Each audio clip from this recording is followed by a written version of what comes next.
Bad girls go to hell. You hurt people with your words. Words are your razors. You tend to say oops and sorry until the next nick. You love good sex, which translated means good for you. You have been orgasmic since 12, a real accomplishment considering where you came from. You know the truth, you spout the truth, you live the truth. Lies are for amateurs. You do not care what people think. You do not seek approval. No, not even your mother's. You have danced topless. You have loved the men everyone warned you about. You have loved many men. You have sprinted after love, then changed your mind. You are a bad girl, and you know where they go. Everywhere, darling, everywhere. That's the fucking point.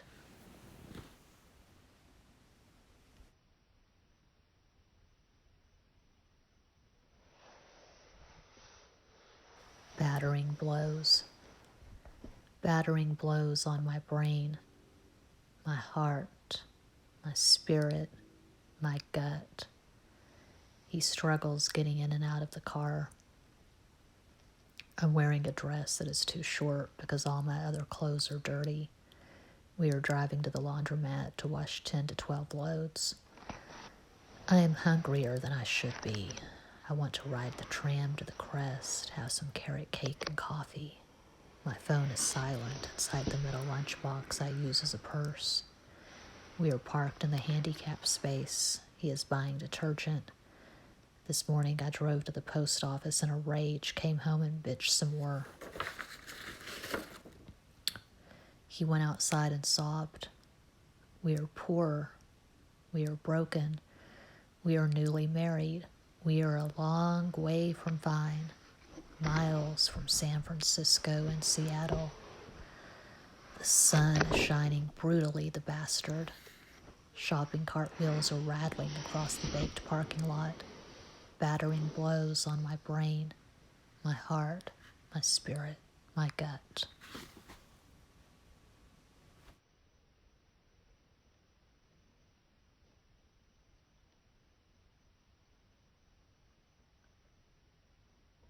MLK Day. Try to teach 3 and 4-year-olds about Martin Luther King Jr., a little boy who is white and black and Mexican named Carl Jr. will say with a dimpled smile, "Him was a junior like me."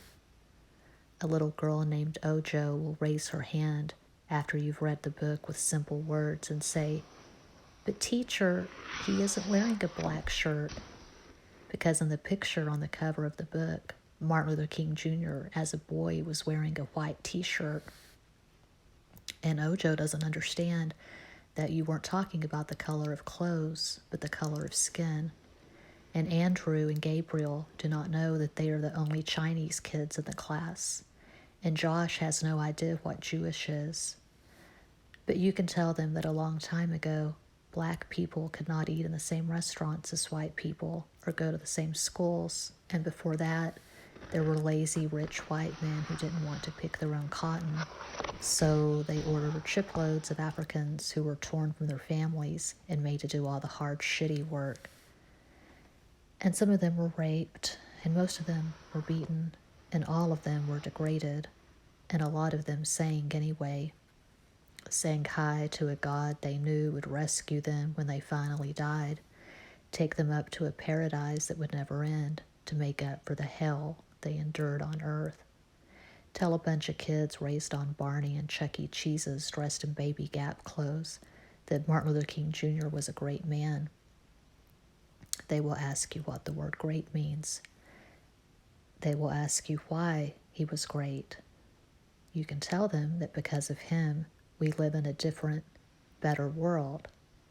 And maybe you will almost believe it yourself.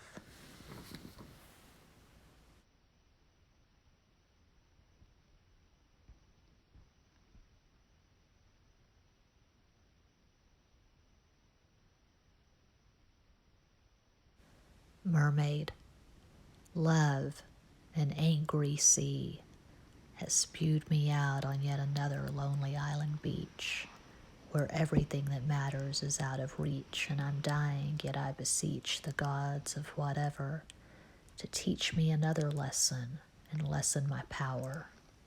I'm banged up and broken. Zeus has spoken. I'm damaged goods, and I really should hang a closed sign on my heart. Part ways with the giddy Ganymede inside who does backflips for a four-letter lie. I should burn the house down and find a cave. But I save seashells and sing, loving the mystery of the water.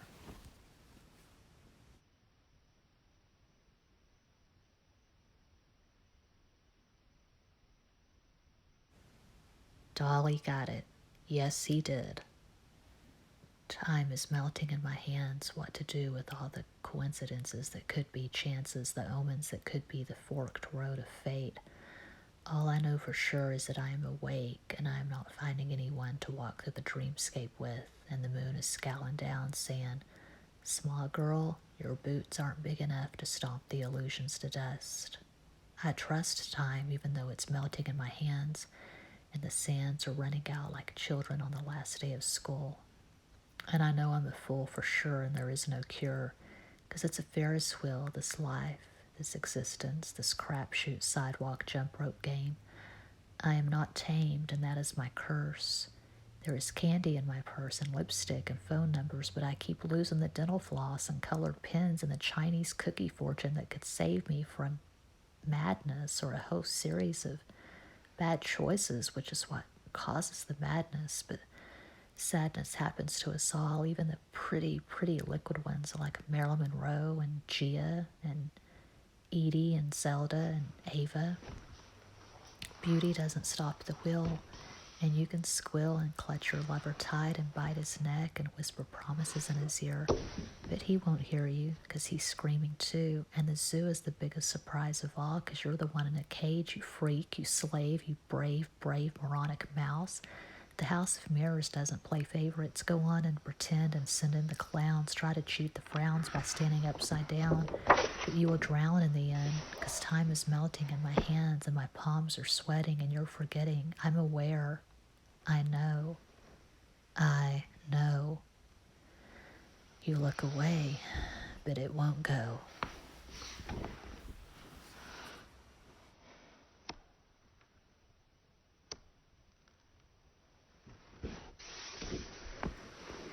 Swan Song. He would like to turn me into a Jennifer, Megan, Tracy, or Amy.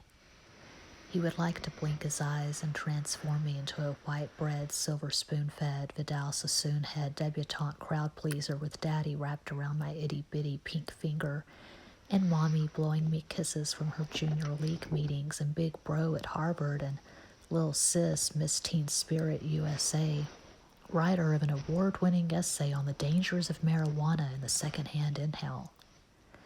He would like to weave a spell that would remove the clouds from my eyes, dry up my Creole blood, dilute it with Germany or England, and then, for good measure, dip me in powdered sugar and serve me to his demons.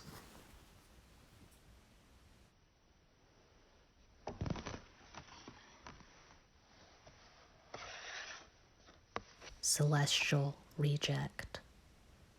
Your poison inside me, your blood on my moon. You're the C is for Cookie 45 left on the dashboard, warped, no good. Don't you know me for who I am? You should see the tired in my eyes. You should taste the ash in my kiss. Your sleeping beauty is achingly awake. Your Gretel is needing more than breadcrumbs. But you're too dumb to comprehend the hell of who I've become, having been barred from your heaven.